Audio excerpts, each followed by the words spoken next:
La llegada del 2012 desató un enorme interés por el calendario maya. Y mientras unos nos asustan con el fin del mundo, los científicos dicen que son simples especulaciones.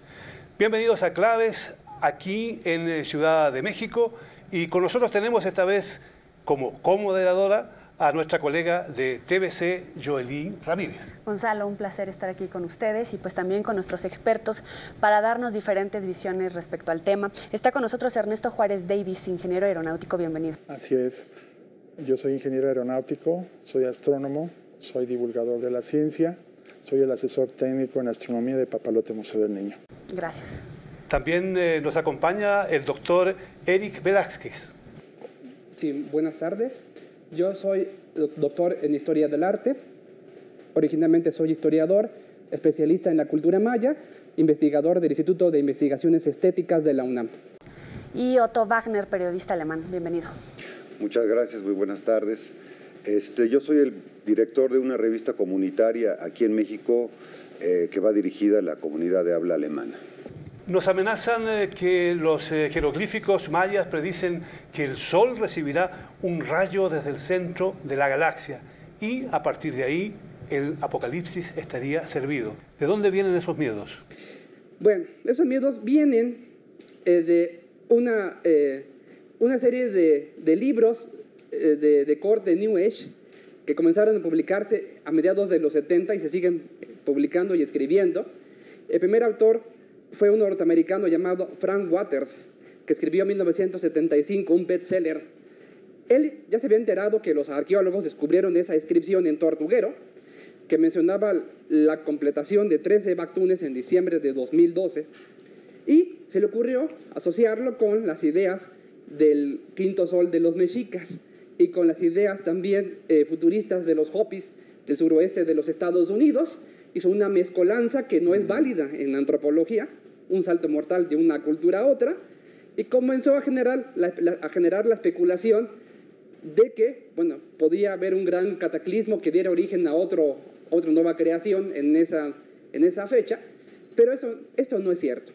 Ahora que tenemos un avance considerable en el desciframiento de los jeroglíficos mayas, esa inscripción prácticamente lo único que dice es que en esa fecha de diciembre de 2012 se terminarán 13 bactunes. Pero no quiere decir que sea el fin del calendario maya, eso hay que enfatizar. ¿Va a seguir? Claro que sí. Hay muchas fechas en las inscripciones mayas que se adelantan por mucho a ese año de 2012. Por ejemplo, en Palenque hay una mención futurista que podemos ubicarla en el quinto milenio después de Cristo, y tan tranquilos como si nada pasara. Los mayas del periodo clásico, un periodo que va del año 300 al 900 después de Cristo, al parecer, por lo que nos han dejado en las inscripciones, tenían una gran confianza en la estabilidad del calendario y del tiempo. Oiga, y en la astronomía, en estos conocimientos científicos, ¿cuáles de estas predicciones que hicieron los mayas se han cumplido o han estado cercanas? Bueno, yo también estoy de acuerdo con el doctor Eric en el aspecto de que esto es especulativo. Mencionaban ustedes que precisamente para el día 21 de diciembre se dice que un rayo del centro de la galaxia va a coincidir con la posición astronómica del Sol y de la Tierra. Desafortunadamente mucha gente no conoce precisamente que cada 21 de diciembre la Tierra está en línea con el Sol apuntando al centro de la galaxia. Cada año eso sucede, o sea, no tiene nada de espectacular ni nos va a venir un rayo profundo directo del centro de la galaxia. Simple y sencillamente es un ciclo. Ese ciclo está relacionado con la posición de los astros como están.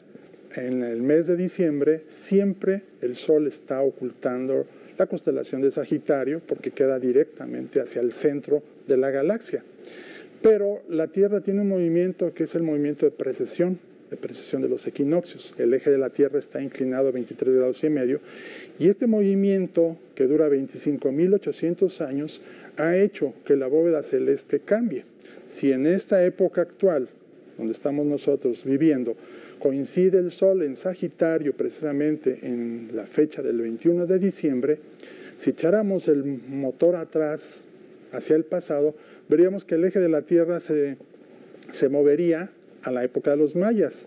La época clásica de los mayas ocurrió del 250 al 900, y precisamente cuando se hicieron tantas alineaciones de los edificios de las ciudades mayas, coincidía, ya estaba entrando el Sol en Sagitario, como lo está ahorita, pero estaba una constelación atrás, estaba la constelación importante era el Escorpión.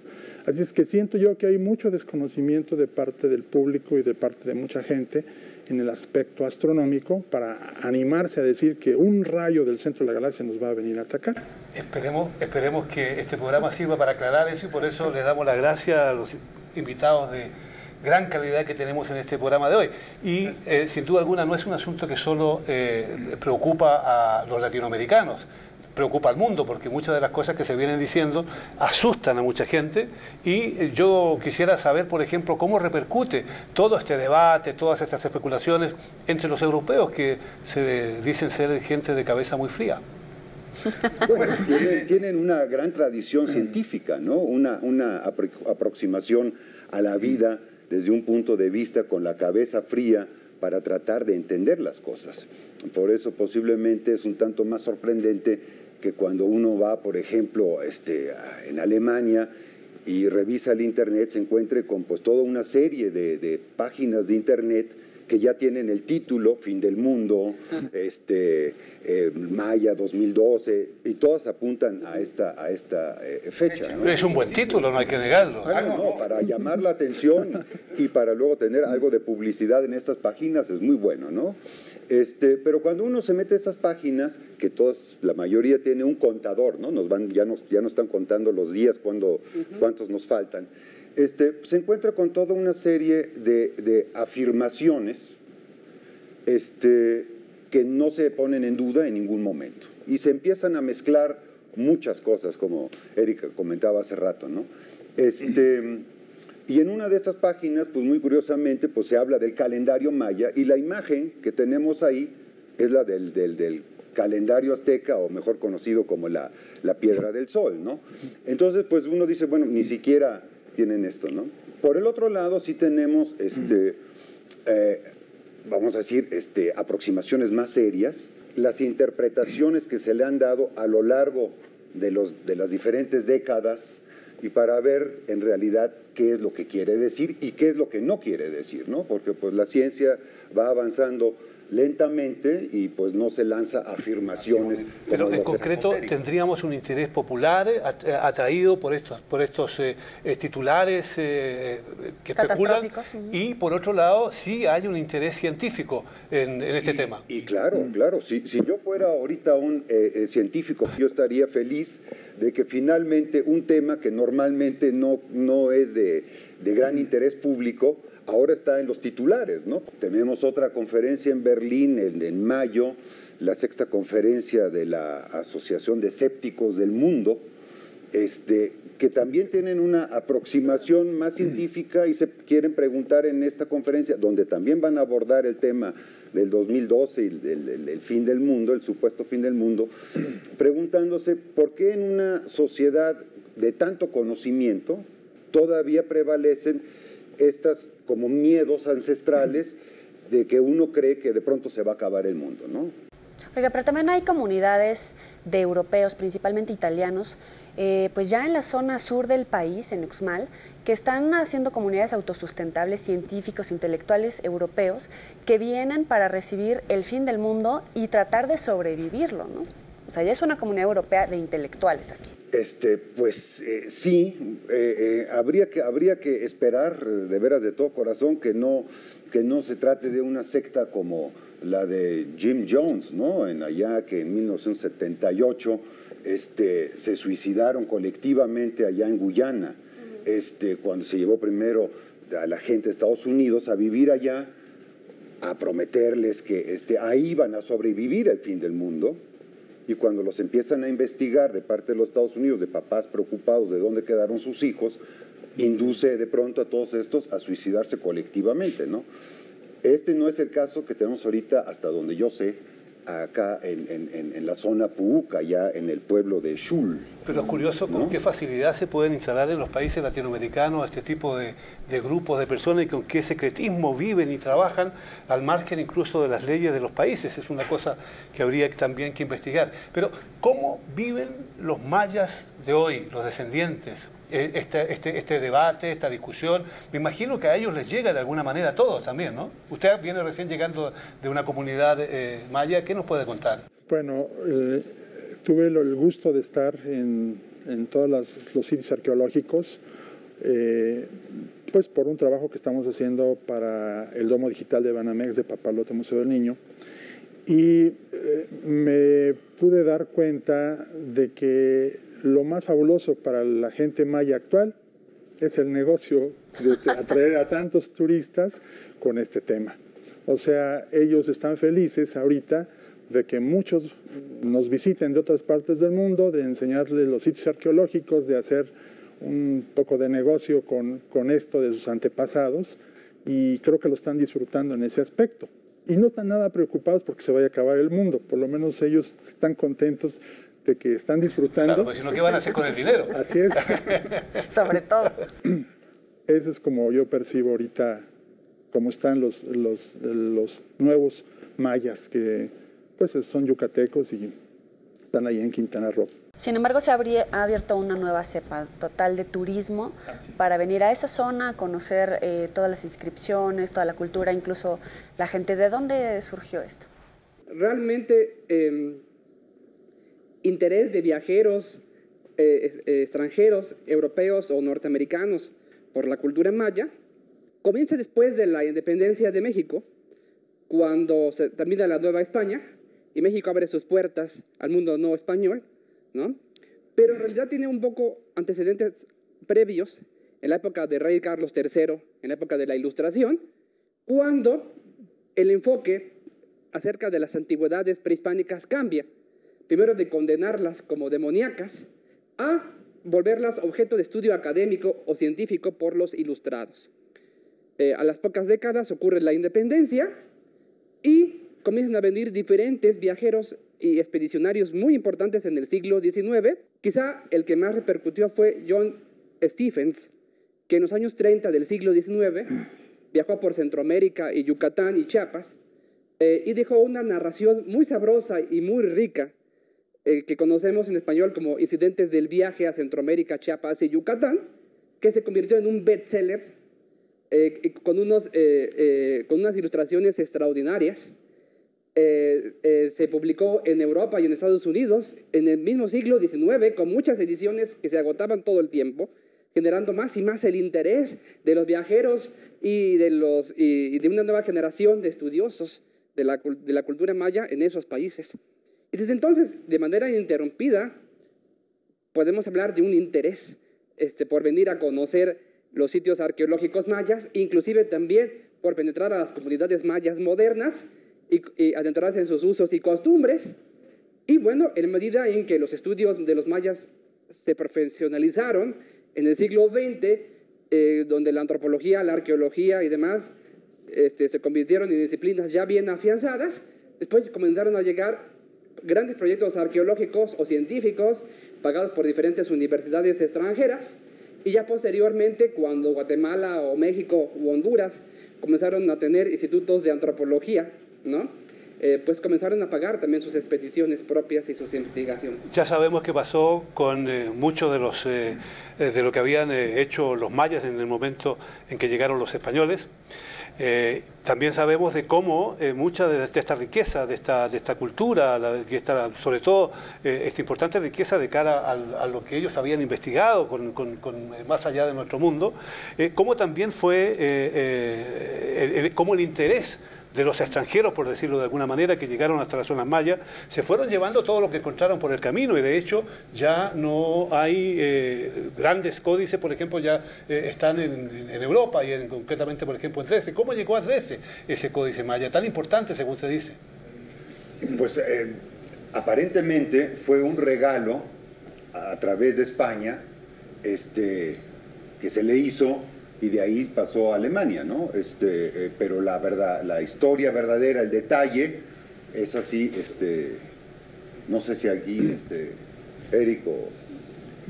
Ernesto. Bueno, yo siento que los exploradores venían con mucha curiosidad. En realidad se siente mucha emoción. Yo lo puedo sentir.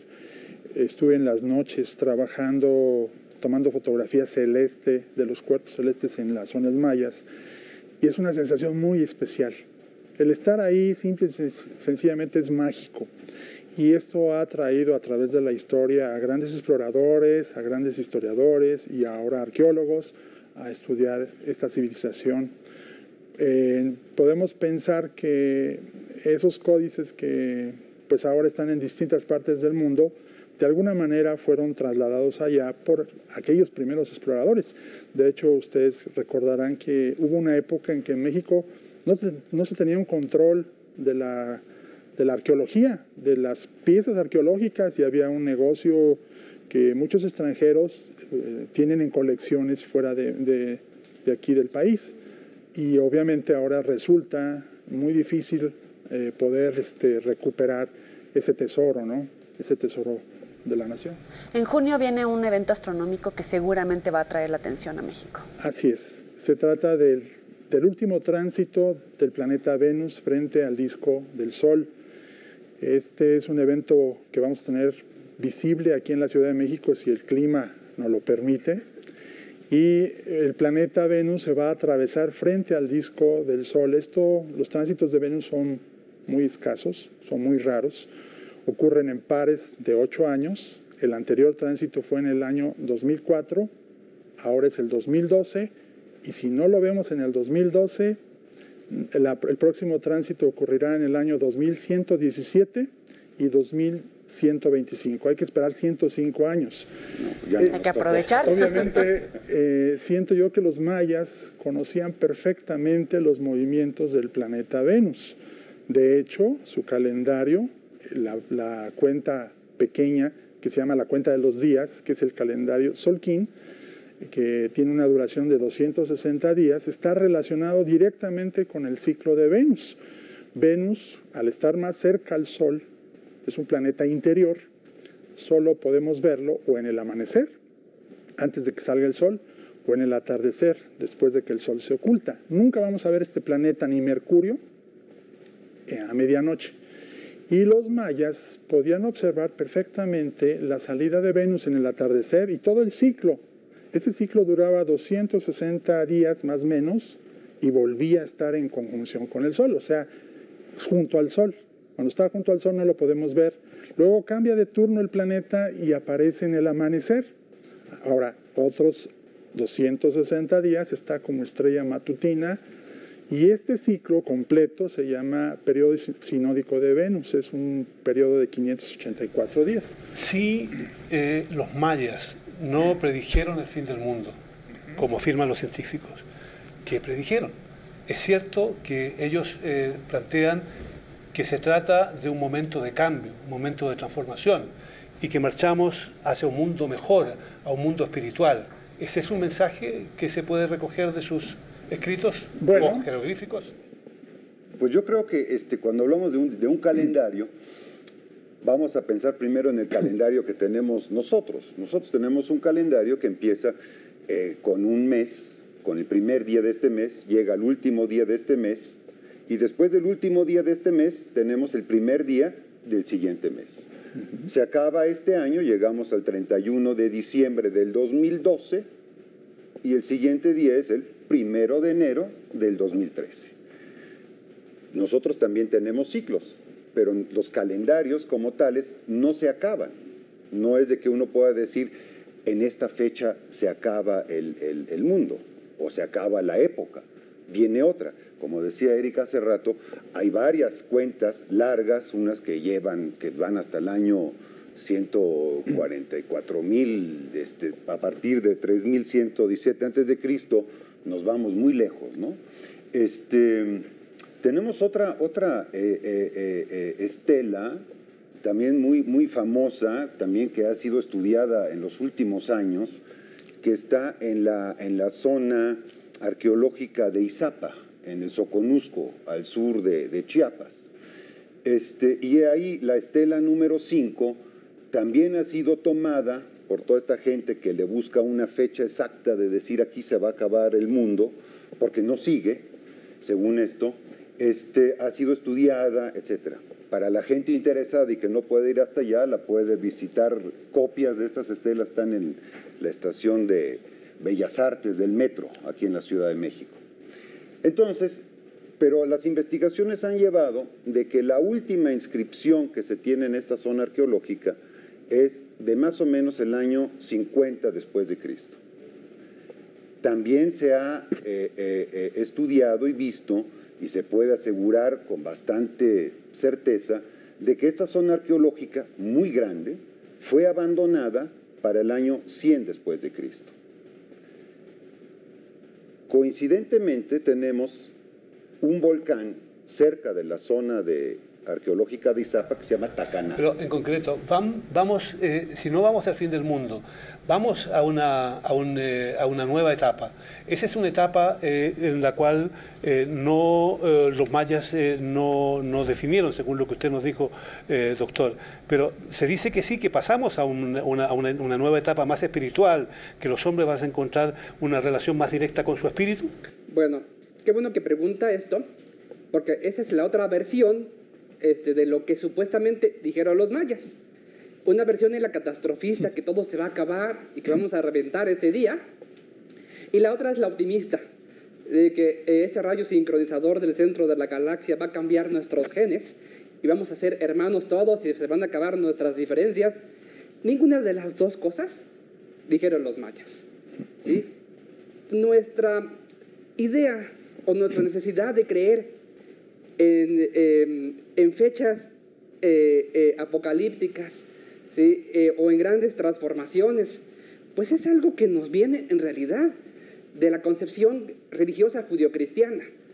En la cultura occidental nos viene desde allí, una idea acerca del milenio, del fin del mundo o del paraíso de 1000 años, ya sea el juicio final o el advenimiento de una realidad trascendente. Sin embargo, esta idea que es tan fuerte en la cultura occidental, aunque ya no seamos particularmente religiosos como lo éramos hace algunos siglos en Occidente, pero todavía sigue siendo muy fuerte. Bueno, esa concepción es completamente ajena al pensamiento mesoamericano. Sí, el pensamiento mesoamericano va más por la idea del tiempo cíclico, no del tiempo lineal con un fin. Tampoco piensan en una creación de la nada, sino en que todo lo que vemos siempre ha existido. Lo único que pasa es que hay periodos donde se desordena y los dioses lo vuelven a ordenar, ¿sí? Para los mayas antiguos, la idea del fin del mundo era completamente ajena. No tenemos nada, ni en sus inscripciones, ni nada que nos hable del fin del mundo. Una era de la civilización humana. En esa fecha de 2012 se termina un ciclo del calendario. Y una de las cosas que dice la inscripción de Tortuguero es habrán terminado 13 bactunes. Bueno, eso equivale a decir, por ejemplo, que, vamos a poner una analogía, que el 31 de diciembre de 2100 habrá terminado el siglo XXI. Como ustedes pueden ver, no es ninguna profecía, sino una afirmación que todo el mundo sabe, inexorable e impersonal. Pero ¿es cierto que todos los fines de ciclo han sido traumáticos para los mayas? ¿A lo mejor de allí viene eso? No tenemos ninguna evidencia de eso. Mire, para darles una idea de la importancia que los mayas le dieron a la fecha de 2012, les voy a mencionar lo siguiente. De forma muy conservadora, tenemos todavía unas 5,000 inscripciones jeroglíficas mayas que conocemos. Hay quien habla de más, pero los más conservadores hablan de 5,000 inscripciones o textos jeroglíficos. Y aparte toda una literatura maya de la época colonial, en idiomas mayas con caracteres latinos. Estamos hablando de una tradición escrita de muchos siglos y con muchísimos textos. Y llama la atención que solamente una inscripción menciona de pasadita la fecha de 2012. y no le da mayor importancia, sino que nada más se remite a esa porque es el aniversario de la creación y lo liga con la erección de un edificio del siglo VII. Eso nos da una idea de lo importante que esa fecha fue para los mayas, o sea, casi nula. Y las predicciones respecto a cambio climático, efectos naturales cada vez más duros, por lo menos para la civilización humana, de alguna manera ya estaban ahí inscritos, pero se están viviendo. ¿Eso tiene que ver con esa profecía o es básicamente lo que venía? No, realmente el clima siempre ha existido sobre la Tierra, ha habido variantes, todas están relacionadas con el ciclo del Sol.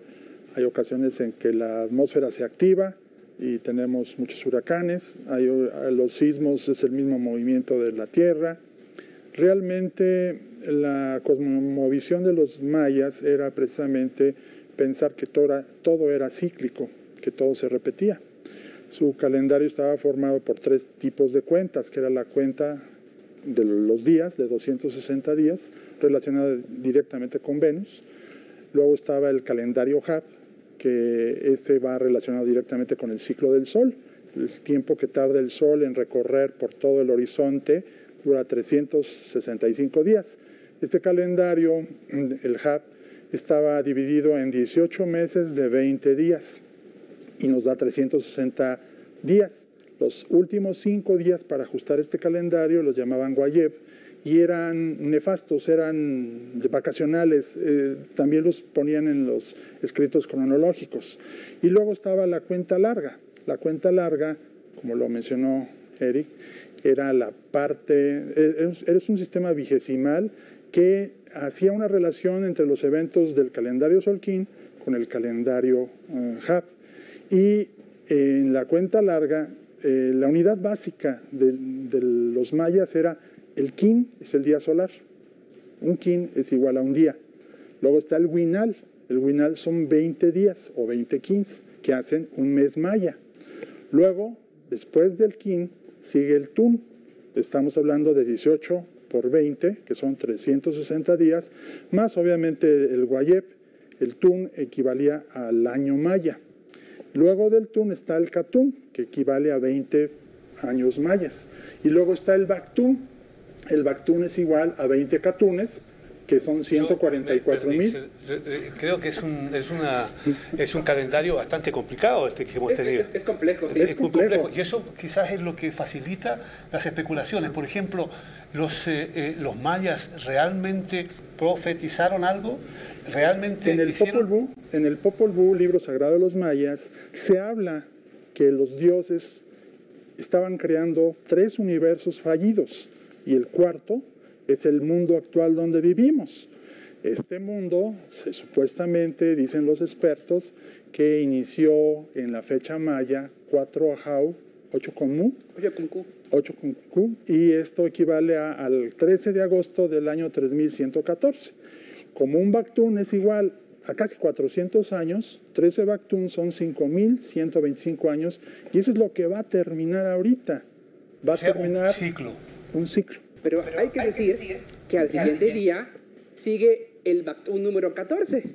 Así es. No se acaba la cuenta larga, no. Se acaba nada más un segmento de la cuenta larga. ¿Qué cambios podrían esperarse entonces o qué están planteados? Ninguno. No hay ningún texto maya que nos diga qué va a pasar en esa fecha. El único es el monumento 6 de Tortuguero, ¿sí? Y lo único es un monumento, es una referencia autorreferencia. Vaya, valga la redundancia, es un texto autorreferencial porque se refiere en sí mismo al periodo de los 13 Bactunes como el sujeto de la acción. ¿Qué va a pasar? Que se van a terminar 13 Bactunes.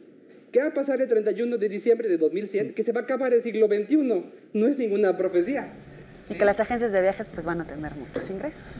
Sí, bueno, pero hay una cuestión que aquí se ha planteado 2 veces que me gustaría abordar, que ha quedado sin respuesta. De si los mayas sí profetizaron algo o no profetizaron algo. Todas las sociedades humanas han estado preocupadas por su porvenir, por su futuro, por sus necesidades inmediatas de sobrevivencia, y han ideado diferentes técnicas de adivinación o de pronóstico, y los mayas no son la excepción. Los mayas antiguos y también los modernos son muy dados a estas cosas. Y sí hay en los textos jeroglíficos también en los códices y en los libros de Chilam Balam, que son textos mayas escritos en la época colonial, pronósticos o profecías para diferentes ciclos del calendario. Hay pronósticos para los días, para los quines, ¿sí? Hay pronósticos para los meses, para los años, para los catunes, ¿sí? Y se acabó. No hay pronósticos para ciclos mayores que yo recuerde por ahora. Y es muy importante remarcar algo.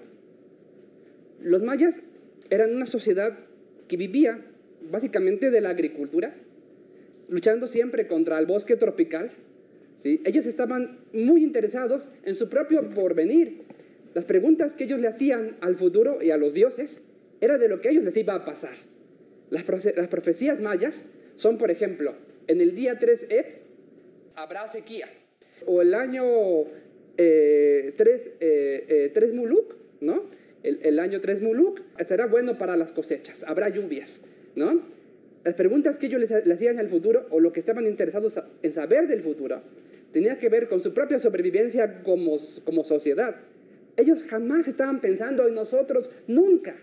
Es como si nosotros nos preocupáramos más por qué le va a pasar a los seres humanos del año 3000 que por nuestra propia sobrevivencia. Es ilógico. En todo caso, se espera la llegada de unos 52 millones de turistas a los templos mayas de México, Honduras, Guatemala. ¿Qué lado positivo tiene esto? Yo me puedo imaginar, por ejemplo, que sí también tiene algún lado positivo, en el sentido de que mucha gente se interese por esta cultura y por lo que hizo esta cultura en el pasado. Sí, sí. Bueno, pues los gobiernos de México, Belice, Guatemala y Honduras, pues lejos de estar atemorizados por el fin del mundo, creo que vieron la posibilidad de incrementar y traer turistas y con eso compiten riqueza. Entre ellos. Y claro, compiten entre ellos, pero ahorita el año pasado se creó la Comisión del Mundo Maya 2012, en donde México le tocó presidir esta comisión, y a finales de año el presidente Felipe Calderón de México inauguró el programa del Mundo Maya 2012, en donde va a haber toda una serie, porque hay que ofrecer algo a los turistas, aparte de las zonas arqueológicas y lo que ya se tiene, toda una serie de conferencias y simposios, publicaciones alrededor de los mayas, para que el turismo pues sea también más cultural y más gente se interese, algo que le gusta mucho más a los europeos, ¿no? O sea, eso es mejor que el miedo como herramienta de marketing en todo caso.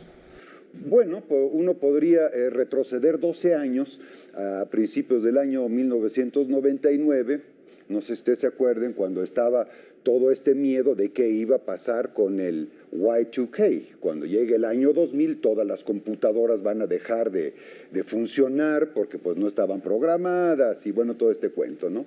Entonces, pues eso fue una gran ola de miedo. Todas las empresas empezaron a revisar todos sus sistemas. Se decía que los aviones podían caer y yo no sé cuántas cosas, ¿verdad?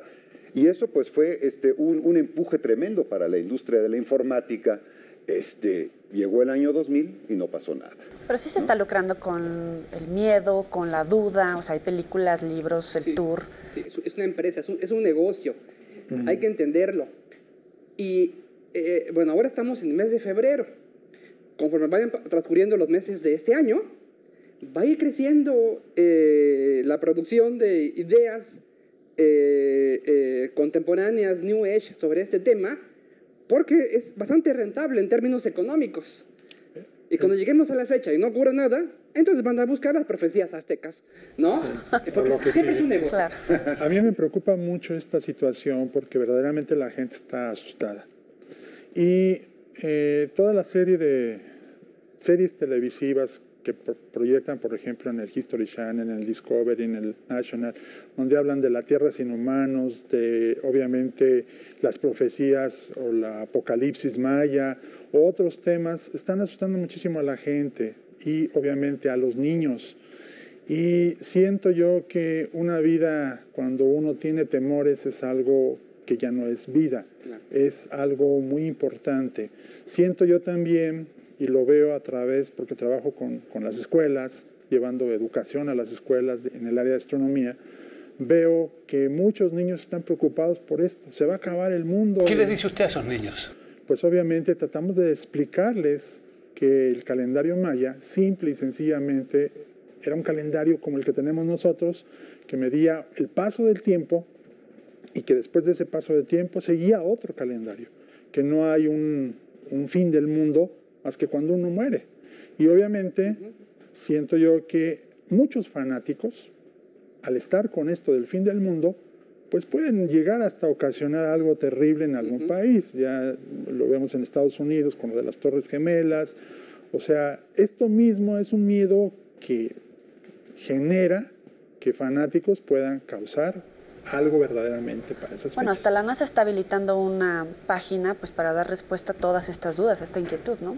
Así es. Sí, pero es una página que que explica desde un punto científico, porque pues ahí son los científicos de la NASA los que explican, ¿no? Entonces, sí abordan los diferentes temas, como por ejemplo la profecía, la supuesta profecía de los sumerios de un planeta que se llama, o que lo bautizaron como Nibiru, y que es el que se va a estrellar contra la Tierra justamente ahorita en diciembre, ¿no?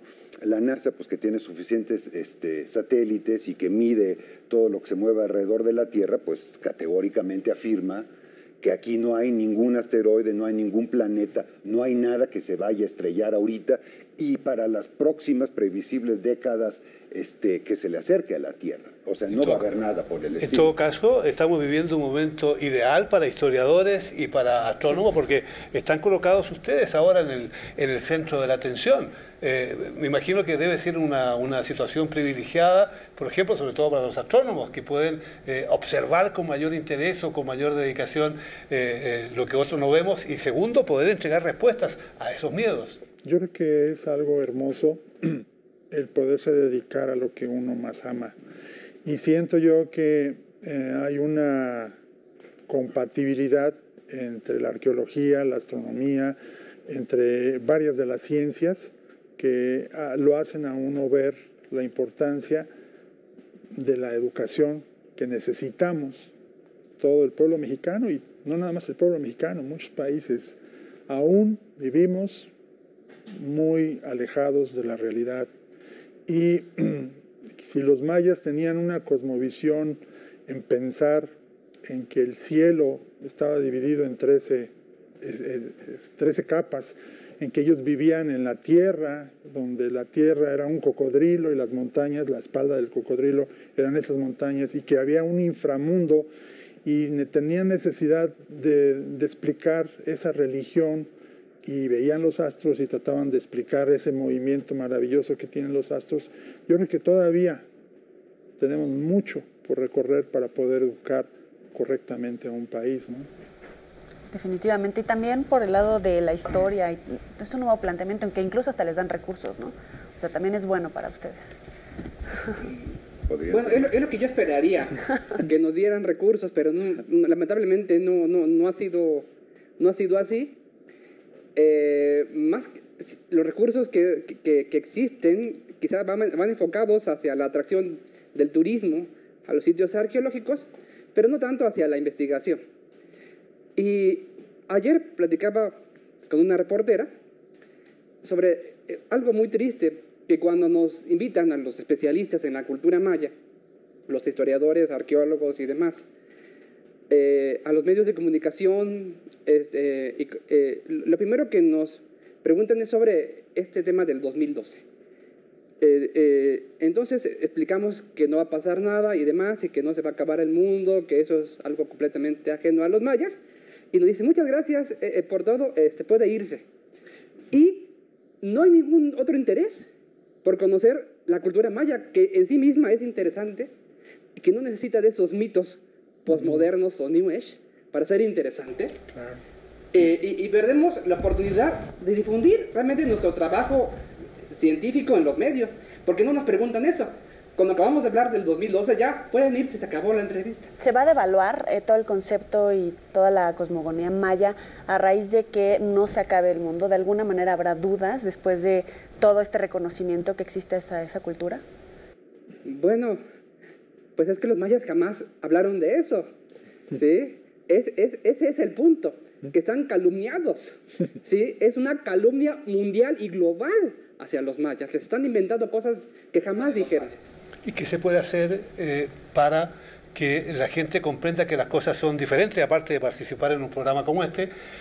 Y sobre todo, ¿qué se puede hacer para que la gente entienda que muchos de los desastres que estamos viviendo ahora no tienen nada que ver con los mayas, sino que tienen a lo mejor mucho que ver con el comportamiento de los propios seres humanos, es decir, de todos nosotros? Debería haber más programas educativos, no con fines, masivos a asustar a la gente para hacer economía, sino más bien educativos. Y siento yo que es muy importante el estar día con día a través de la televisión, que es el medio más importante, transmitiendo este tipo de cosas que son buenas para todo el mundo. Desafortunadamente muchos niños no lo ven. Los noticieros o las entrevistas a los niños no los ven, entonces hay que pensar en alguna forma en que le llegue a los niños, porque los niños son los que sienten los miedos, los niños son los que sufren los problemas, que por ejemplo se refleja en todas las escuelas, en todas partes, cómo están los padres de familia. Si esos padres de familia tienen desunión o hay problemas entre ellos, pues obviamente los niños tienen problemas. Y esto mismo que les llega de fuera, de que se va a acabar el mundo y de que el apocalipsis, pues obviamente hace sentir muy mal a las personas, ¿no? Nos alegramos que hayamos tenido este encuentro con ustedes aquí en la Ciudad de México. Nos alegramos de haber hecho esta coproducción para aclarar en alguna medida qué está realmente pasando y qué realmente puede acontecer. Según los científicos y según los propios mayas de hoy, no va a pasar nada.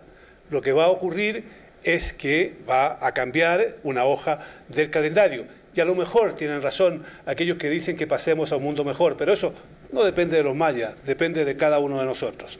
Gracias por estar en este programa, gracias por acompañarnos.